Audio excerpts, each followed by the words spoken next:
Hello friends, എല്ലാവർക്കും നമസ്കാരം. നിങ്ങളേവരും കാത്തിരിക്കുന്ന നയനിയുടെയും ആദർശിന്റെയും ഇനി വരാനിരിക്കുന്ന വിശേഷങ്ങളിലേക്ക് എല്ലാ കൂട്ടുകാർക്കും സ്വാഗതം. ഞാൻ പറയുന്നത് അപ്കമിങ് വിശേഷങ്ങളാണ് കേട്ടോ.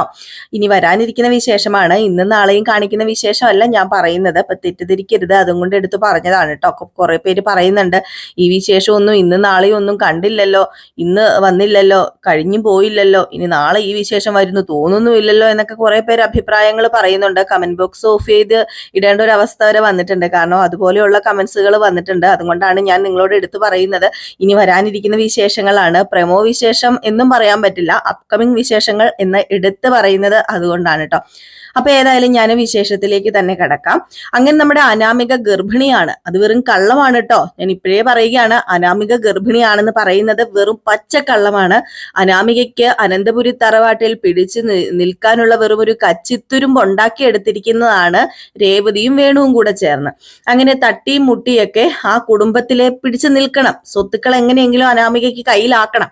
അപ്പൊ അതിനുവേണ്ടിയുള്ള കള്ള അടവാണ്. പക്ഷെ ഇത് നമ്മുടെ അനി സമ്മതിച്ചു കൊടുക്കുമെന്ന് നിങ്ങൾക്കൊരു സംശയം തോന്നുന്നുണ്ടാകും. അപ്പൊ ഇതിനു മുമ്പ് എന്റെ കഥ കേട്ടവർക്കൊക്കെ അറിയാതിരിക്കാം. അനിയെ തെറ്റിദ്ധരിപ്പിക്കാനായി അനിക്കൊരു മയക്കുപൊടി കൊടുക്കുകയും അന്ന് രാത്രി അനി ആ മയക്കുപൊടി കഴിച്ച് കിടന്നുറങ്ങിയ സമയത്ത് നമ്മുടെ അനാമിക കുറെ ഫോട്ടോസ് എടുക്കുകയാണ്, അനിയുമായിട്ട് കെട്ടിപ്പിടിച്ചിരിക്കുന്നതും ഒക്കെ. എന്നിട്ട് പൊട്ടൊക്കെ ഇങ്ങനെ മായ്ച്ചു വെക്കുന്നുണ്ട്. അപ്പൊ ആ ഒരു ബോധമില്ലാത്ത സമയത്ത് നമ്മുടെ അനി ചെയ്തു എന്നാണ്. അവര് ഒരുമിച്ചു ജീവിതത്തിലേക്ക് പ്രവേശിച്ചു, വിവാഹബന്ധം കഴിഞ്ഞിട്ടുണ്ടെങ്കിൽ ഉണ്ടാകുന്ന കാര്യങ്ങളൊക്കെ നടന്നു എന്ന് തന്നെയാണ് നമ്മുടെ അനാമിക വിശ്വസിപ്പിച്ചിരിക്കുന്നത് ആ ഫോട്ടോസിലൂടെ. അപ്പൊ അനി എന്ത് ചെയ്തു, അത് വിശ്വസിക്കുകയും ചെയ്തു. അപ്പൊ ഇത് ഞാൻ കണ്ടില്ല, ഇത് ിലേക്ക് പോയിട്ടില്ലാത്തവരോട് ഞാൻ പറഞ്ഞതാണ്. അപ്പൊ അനാമിക പെട്ടെന്ന് ഗർഭിണിയാണെന്ന് കേൾക്കുമ്പോൾ ഇതെങ്ങനെ അനാമിക ഗർഭിണിയായി, ഇതെന്ത് ഗർഭം എന്നൊക്കെ ആൾക്കാർ ഇങ്ങനെ ചിന്തിക്കൂല. അപ്പൊ അതുകൊണ്ട് പുതിയ ആൾക്കാരോട് ഞാൻ എടുത്തു പറഞ്ഞതാണ് കേട്ടോ. ഇപ്പൊ ആരെങ്കിലും ആദ്യമായിട്ട് കാണുന്നുണ്ടെങ്കിൽ ഞാൻ എടുത്തു പറഞ്ഞതാണ്. നമ്മൾ കഴിഞ്ഞു പോയ കഥകൾ കേൾക്കുന്നവർക്ക് ഇതറിയാം. അപ്പൊ അതൊക്കെ അവിടെ നിൽക്കട്ടെ. അങ്ങനെ നമ്മുടെ അനാമികയ്ക്ക് അവിടെ എങ്ങനെയെങ്കിലും നിന്നല്ലേ പറ്റത്തുള്ളൂ. അപ്പം ഈ ഒരു നമ്മുടെ ദേവയാനിയും നയനിയും തമ്മിലുള്ള ആ ഒരു ബന്ധം അത്രയ്ക്ക് അങ്ങോട്ട് ശരിയാകണില്ലല്ലോ. ഇനിയിപ്പം ദേവയാനി നയനിയെ സ്നേഹിക്കുന്നുണ്ടോ എന്നൊരു ചെറിയൊരു സംശയം അനാമികയ്ക്ക് എപ്പോഴും ഉള്ളിൽ കിടപ്പുണ്ട്. കാരണം പണ്ടത്തെ പോലെ ഒന്നും അല്ല നമ്മുടെ ദേവയാനി നയനയോട് പറയുകയും കാണിക്കുകയും ഒക്കെ ചെയ്യുന്നത്. അപ്പൊ അതുകൊണ്ട് തന്നെ ഇതിങ്ങനെ മനസ്സിലിങ്ങനെ കിടക്കുകയാണ്. അപ്പൊ വേണുവും രേവതിയും അനാമികയും അറിഞ്ഞു കരള് കൊടുത്തത് ആരാ, നമ്മുടെ നയനയാണെന്നുള്ള സത്യം. ആ ഒരു സത്യം ഹോസ്പിറ്റലിൽ നിന്ന് ഒരു സിസ്റ്ററിന്റെ കയ്യിൽ നിന്നും തിരിച്ചറിഞ്ഞു. അതറിഞ്ഞു. പക്ഷെ അത് വേറെ ആരോടും പറയുന്നില്ല, വേറെ ആരും അറിയുന്നില്ല എന്നൊക്കെയാണ് ഇവർ വിചാരിച്ചിരിക്കുന്നത്. പക്ഷെ നമ്മുടെ ദേവയാനി ഇതൊക്കെ അറിഞ്ഞിട്ടാണ് നയനയെ വീട്ടിലേക്ക് കൂട്ടിക്കൊണ്ട് വന്നതെന്ന് ഒരിക്കലും അനാമികയ്ക്കോ അതുപോലെ തന്നെ വേണുവിനോ അറിയില്ല. പക്ഷേ നമ്മുടെ വേണു ഒരു പ്ലാൻ അവിടെ ഉണ്ടാക്കുകയാണ്. മോളെ, നമുക്കൊരു കാര്യം ചെയ്യണം, ഇതിനി അത്രയ്ക്ക് നീട്ടിക്കൊണ്ട് പോകാൻ പാടില്ല. ദേവയാനി ചേച്ചി ഇതുവരെ അറിഞ്ഞിട്ടില്ലല്ലോ ഈ കരള് കൊടുത്തത് നയനയാണെന്ന്. എങ്കിൽ പിന്നെ നമുക്കൊരു കാര്യം ചെയ്യാം, കരള് കൊടുത്തത് നയനയല്ല. ഓക്കെ, നമുക്ക് നയനയല്ല, വേറൊരു പെൺകുട്ടീനെ വേണമല്ലോ. അതാരാ എന്ന് നമുക്ക് തെളിയിക്കണമല്ലോ. അങ്ങനെ നമ്മൾ തെളിയിക്കാനായിട്ട് ഒരു പെൺകുട്ടീനെ കൊണ്ടുവന്നു കഴിഞ്ഞ് ദേവയാനിയുടെ മുമ്പിൽ നിർത്തി കഴിഞ്ഞാൽ ദേവയാനി എന്ത് വിചാരിക്കും, ആ പെൺകുട്ടിയാണ് കരള് കൊടുത്തതെന്ന്. അങ്ങനെ കുറച്ച് സ്വത്തുവകകൾ നമുക്ക് അടിച്ചു മാറ്റാനും കഴിയും. ഈ പെൺകുട്ടി ഏതായാലും നമ്മൾ പറഞ്ഞിട്ട് വരുന്ന പെൺകുട്ടിയാണല്ലോ, ഒരു കള്ള നാടകം കളിക്കാൻ വരുന്ന പെൺകുട്ടി ആയതുകൊണ്ട് അവക്ക് കിട്ടുന്നതിൽ ഒരു ഭാഗം കൊടുത്തിട്ട് നമുക്ക് ബാക്കി എടുക്കാമല്ലോ. അല്ലാതെ ഇനിയിപ്പം വേറൊരു നിവൃത്തിയില്ല. ഏതായാലും നയനയാണ് കരള് കൊടുത്തതെന്ന് ഇവിടെ ആരും പറയാൻ പോകുന്നില്ല, ആരും അറിഞ്ഞിട്ടുമില്ല. അപ്പൊ പിന്നെ നമുക്ക് അത് ചെയ്യാം. ആദർശ് ഏതായാലും പറയില്ല, പുണ്യവതിയായ നയനെ അത് പറയാൻ പോകുന്നില്ല. അപ്പം നമുക്ക് അങ്ങനെ ഒന്ന് ചിന്തിച്ചാലോ എന്ന് ഓർക്കുമ്പോഴത്തേക്ക് രേവതി പറയുന്നുണ്ട്, ഇത് വല്ലതും പിടിച്ചു കഴിഞ്ഞിട്ടുണ്ടെങ്കിൽ വലിയ പ്രശ്നമാവില്ലേ വേണുകേട്ടാ. പിന്നെ നമ്മുടെ മോള് ഗർഭിണിയാണെന്നും പറഞ്ഞൊന്നും അവിടെ നിൽക്കാൻ പറ്റത്തൊന്നുമില്ല. ഇത് പിടിക്കാനും എടുക്കാനൊന്നും പോകുന്നില്ല. ഏതായാലും നയന എന്ന് പറയുന്ന പരിശുദ്ധ ഇത് വിളിച്ചു പറയാൻ പോകുന്നില്ല. അതുകൊണ്ട് തന്നെ ഇതാരും അറിയാനും പോകുന്നില്ലെന്ന്. പക്ഷെ ദേവയാനി ഇത് അറിഞ്ഞ കാര്യം അറിയില്ലല്ലോ. അങ്ങനെ നമ്മുടെ വേണു ആണെങ്കിൽ കാണാൻ വരികയാണ് ദേവയാനിയെ കാണാൻ വരുന്നത് തന്നെ എന്തോ വലിയ കാര്യം പറയാനുണ്ടെന്നൊക്കെ പറഞ്ഞാണ് വേണു കാണാൻ വരുന്നത്. അപ്പം അനന്തപുരി തറവാട്ടിലേക്ക് കേട്ടില്ല കേട്ടോ വേണുവിനെയും അതുപോലെ രേവതിനെയും. കാരണമുണ്ട്. അതും കഴിഞ്ഞ കഥയിൽ ഞാൻ പറഞ്ഞിരുന്നു. കഴിഞ്ഞ കുറെ എപ്പിസോഡുകൾ കണ്ടവർക്ക് അറിയാം. അവർ കുറച്ച് കള്ളത്തരങ്ങളൊക്കെ കാണിച്ചത് കയ്യോടുകൂടി പിടിക്കുകയും അതുകൊണ്ടാണ് നമ്മുടെ വേണുവിനെ രേവതിനെയും അവിടെ അനന്തപുരി തറവാട്ടില് അനന്തമൂർത്തി കയറ്റാത്തത്. ബാക്കി ആർക്കും ആ കാര്യം അറിയില്ല കേട്ടോ. കുറച്ച് കള്ളനോട്ടിന്റെ പ്രശ്നവുമായിട്ട് ബന്ധപ്പെട്ട് നമ്മുടെ വേണുവിനെ പോലീസ് കൊണ്ടുപോവുകയും അങ്ങനെ കുറച്ച് പ്രശ്നങ്ങളൊക്കെ ആയി. പക്ഷേ നമ്മുടെ അനാമിക ആ വീട്ടില് ഒരു കുഞ്ഞിന് ജന്മം കൊടുക്കാൻ പോവുകയാണല്ലോ എന്ന പേരിൽ മാത്രമാണ് ആനന്ദമൂർത്തി നമ്മുടെ അനാമികനെ അവിടെ നിർത്തിയിരിക്കുന്നത്. അപ്പൊ രേവതിയോടും വേണുവിനോടും എന്റെ വീട്ടിൽ കയറരുത്, ഇനി വരുവേ ചെയ്തേക്കരുത് എന്നൊക്കെ പറഞ്ഞ് താക്കീത് കൊടുത്ത് വിട്ടത്. അപ്പൊ അനന്തമൂർത്തി ഇല്ലാത്ത ഒരു സമയം നോക്കിയാണ് വേണു വീട്ടിലേക്ക് കയറി വരുന്നത്. വീട്ടിലേക്ക് കയറി വന്നിട്ട് നമ്മുടെ ദേവയാനിനെ കാണുകയാണ്. അപ്പം ദേവയാനി ആരാ മോൾ? ഇതെല്ലാം പഠിച്ച് അറിഞ്ഞ് എല്ലാ കള്ളത്തരങ്ങളും പൊക്കിയിട്ടിരിക്കുന്ന ആളാന്ന് അറിയില്ല. അപ്പൊ ദേവയാനിയോട് വന്ന് പറയുന്നുണ്ട്, അതേ ദേവയാനി ചേച്ചി, എനിക്കൊരു കാര്യം പറയാനുണ്ട്. ദേവയാനി ചേച്ചി ഇത്രയും നാൾ അന്വേഷിച്ച് നടക്കുന്ന ആളല്ലേ, ആ ആളെ എനിക്ക് അറിയാന്ന് പറയുന്നുണ്ട്. അപ്പൊ ഏതാളെ, എന്താ വേണു പറയുന്നത് എനിക്ക് മനസ്സിലാവുന്നില്ലല്ലോ, എനിക്ക് പിടികിട്ടുന്നില്ലല്ലോ. അത് പിന്നെ ദേവയാനി ചേച്ചിക്ക് കരള് തന്ന ആ ഒരു പെൺകുട്ടി ആരാന്ന് എനിക്കറിയാന്ന്. പെട്ടെന്ന് ഓഹോ, ദേവയാനി മനസ്സിൽ വിചാരിക്കാം, അടുത്ത പണിയുമായിട്ട് ഇറങ്ങിയിട്ടുണ്ട്, എന്റെ കയ്യിൽ നിന്ന് ഇനിയും കുറെ പൈസ മുക്കിക്കാൻ വേണ്ടിയുള്ള ലക്ഷണമാണല്ലോ. ഏതായാലും എവിടം വരെ പോകുന്നു നോക്കാം എന്ന് ദേവയാനി മനസ്സിൽ വിചാരിച്ചിട്ട്, ആണോ വേണു, ആരാ എനിക്ക് കരള് തന്നത്? അതാരാ? ഞാനാണെങ്കിൽ ഒന്ന് കാണാൻ കാത്തിരിക്കുകയായിരുന്നു വേണു, അതാരാ വേണു എന്നിങ്ങനെ ചോദിച്ചു കഴിഞ്ഞപ്പോഴത്തേക്കും വേണു പറഞ്ഞു, അതാരാണെന്ന് എനിക്കറിയാം. ഏതായാലും ദേവയാനി ചേച്ചി ഒരു കാര്യം ചെയ്യുക, ദേവയാനി ചേച്ചി ഞാൻ പറയുന്ന സ്ഥലത്ത് വാ, ഏതായാലും തന്നെ വരണ്ട, അനാമിക മോളെയും കൂട്ടിക്കൊണ്ടു വാ. ഏതായാലും ഇങ്ങോട്ട് ആ പെൺകുട്ടീനെ കൊണ്ടുവന്നാൽ ശരിയാവില്ല, പിന്നെ കുറച്ച് കാര്യങ്ങളും പ്രശ്നങ്ങളൊക്കെ ഉണ്ട്. അതുകൊണ്ട് ഞാൻ ഏതായാലും ഒത്തിരി സമയം ഇവിടെ നിൽക്കുന്നില്ല, പോവാണ്.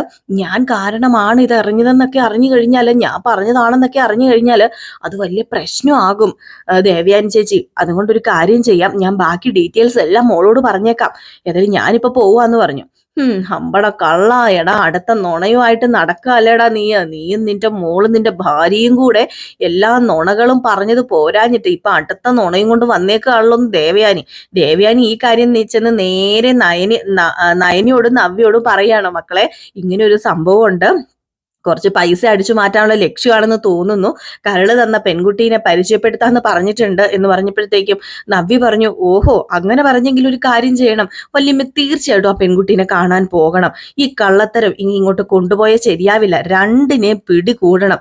അല്ലെങ്കിലും രണ്ടുപേർക്കും കള്ളത്തരം പറഞ്ഞ് നിൽക്കൽ കുറച്ച് കൂടുതലാണ്. അതുകൊണ്ട് രേവതിനെയും വേണുവിനെയും പിടികൂടണം. പിന്നെ നമ്മുടെ അനാമിക പോട്ടെ, അനാമികനെ അവർ ക്ഷമിച്ചു വിട്ടിരിക്കുന്നതാണ്.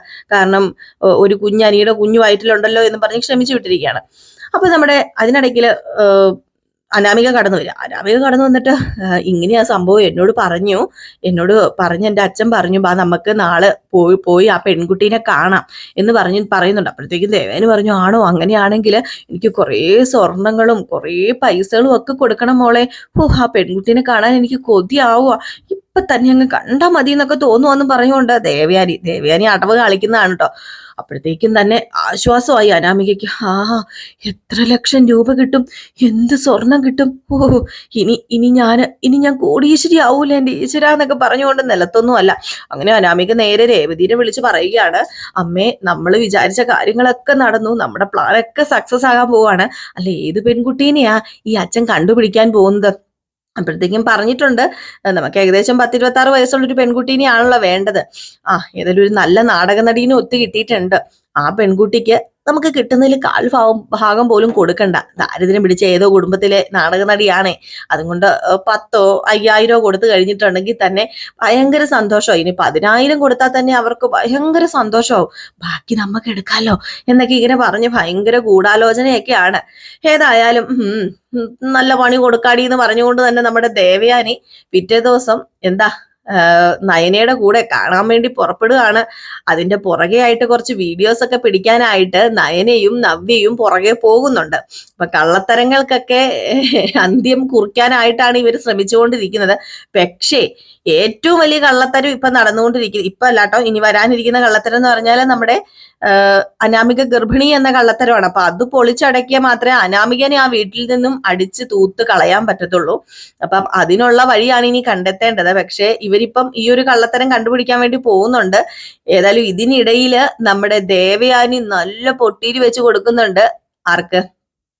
രേവതിക്കും വേണുവിനും എനിക്ക് കരള് തന്നത് ആരാണെന്ന് അറിയാമാടോ എന്ന് മുഖത്ത് നോക്കി ചോദിക്കുന്നുണ്ട്. എന്റെ നയനമോള എനിക്ക് കരള് തന്നത്. എന്നെ ഇത്രയും നാളും നീയും നിന്റെ ഭാര്യയും നിന്റെ മകളും ഇട്ട് പറ്റിച്ചത് പോരാഞ്ഞിട്ട് എനിക്ക് വിഷം പാലിൽ കലർത്തി തന്നത് ആരാണെന്ന് എനിക്ക് അറിയാം. എന്നിട്ട് വീണ്ടും അഭ്യാസം കൊണ്ട് ഇങ്ങോട്ട് ഇറങ്ങരുത്. നിന്റെ മകളെ ഞാൻ ക്ഷമിച്ചു വിട്ടേക്കുന്നത് അനിയുടെ കുഞ്ഞ് വളരുന്നത് കൊണ്ട് മാത്രമാണെന്നൊക്കെ പറഞ്ഞുകൊണ്ട് നല്ല ഡയലോഗൊക്കെ അടിച്ചിട്ടാണ് കേട്ടോ നമ്മുടെ ദേവയാനി തിരിച്ചെത്തുന്നത്. അപ്പൊ കാത്തിരുന്ന് തന്നെ കാണാം നമുക്ക് എന്തൊക്കെയാ സംഭവിക്കാൻ പോകുന്നതെന്ന്. ഇനി വരാനിരിക്കുന്ന വിശേഷങ്ങളാണ് കേട്ടോ. അപ്പം ഇനി വരാനിരിക്കുന്നതെന്ന് പറഞ്ഞാൽ നമുക്ക് ഈ വിശേഷങ്ങൾ ഇനിയിപ്പോ എന്ന് വരും എന്നൊന്നും അറിയില്ല. അതുകൊണ്ട് താല്പര്യമുള്ളവർ കേൾക്കുക, താല്പര്യമുള്ളവർ കാണുക. അപ്പൊ കമന്റ്സ് ഒക്കെ ചിലവര് ഭയങ്കര വൾഗറായിട്ടാണ് ഇടുന്നത്. അപ്പൊ അതുകൊണ്ടാണ് ഞാൻ പറയുന്നത്, നമ്മൾ ആരെയും നിർബന്ധിക്കുന്നില്ല. വരാനിരുന്ന വിശേഷം നമ്മൾ മെയിൻ ചാനലിലും ഇടാറില്ല. മെയിൻ ചാനലിൽ നമ്മൾ ഫുൾ വിശേഷം മാത്രമാണ് ഇടുന്നത്. അപ്പൊ അത് കേൾക്കാനാണ് നിങ്ങൾക്ക് താല്പര്യമെങ്കിൽ നിങ്ങൾ അത് കേട്ടോളൂ.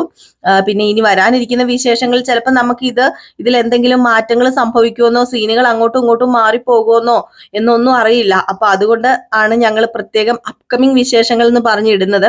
അപ്പൊ അതുകൊണ്ട് നിങ്ങൾ ആരും തെറ്റിദ്ധരിക്കരുത്. ഇന്നും നാളെയും വരാനിരിക്കുന്ന വിശേഷമല്ല. ഞാനത് ആവർത്തിച്ചിട്ട് പറഞ്ഞിട്ടും ആർക്കും ഇതുവരെ മനസ്സിലാവുന്നില്ല എന്ന് തോന്നുന്നു. അതോ ഇനിയിപ്പോ പുതിയ സബ്സ്ക്രൈബേഴ്സ് വരുമ്പോൾ അവർക്ക് അറിയാഞ്ഞിട്ടാണോ കമന്റ്സ് ഒക്കെ ഇങ്ങനെ വളരെ മോശമായിട്ട് ഇടുന്നതെന്ന് എനിക്കറിയില്ല. നമ്മൾ വരാനിരിക്കുന്ന വിശേഷങ്ങളാണ്. അപ്പൊ ഇനി വരാൻ സാധ്യതയുള്ള വിശേഷങ്ങളാണ്. അപ്പം ഞാൻ പറഞ്ഞല്ലോ, ഇഷ്ടമുള്ളവർ മാത്രം കാണുക, ഇഷ്ടമില്ലാത്തവർ കാണാതിരിക്കുക. ഫുൾ വിശേഷവും നാളത്തെ പ്രമോ വിശേഷവും നമ്മൾ കറക്റ്റ് ആയിട്ട് മെയിൻ ചാനലിൽ ഇടുന്നുണ്ട്. അപ്പം അതാണ് നിങ്ങൾക്ക് ആവശ്യമെങ്കിൽ അത് ആ ചാനലിനകത്ത് നമ്മൾ ഇടാറുള്ളൂ. അതിനകത്ത് നമ്മൾ ഇനി വരാനിരിക്കുന്ന വിശേഷം പറയാറുമില്ല. അപ്പൊ അതുകൊണ്ടാണ് കേട്ടോ നമ്മൾ കുറെ പേര് ഇങ്ങനെ ആവശ്യപ്പെടുന്നത് കൊണ്ട് മാത്രമാണ് നമ്മൾ ഇങ്ങനെ ഒരു വീഡിയോസ് ചെയ്യുന്നതും. കുറെ പേര് കാണാനുണ്ട്, കുറെ പേർക്ക് ഇനി വരാനിരിക്കുന്ന സീനുകൾ ആവശ്യമാണ്. അപ്പൊ അവര് ചോദിച്ചു, അപ്പൊ അതുകൊണ്ടാണ് ചെയ്യുന്നത്. അപ്പം ആഗ്രഹമുള്ളവർ കാണുക, കേൾക്കാൻ താല്പര്യമുള്ളവർ കേൾക്കുക കേട്ടോ. അപ്പം എല്ലാവർക്കും വീണ്ടും നല്ലൊരു ദിവസം ആശംസിക്കുകയാണ്. അടുത്തൊരു വിശേഷവുമായിട്ട് കാണാം. അതുവരെ എല്ലാവർക്കും ടാറ്റാ, ബൈ ബൈ.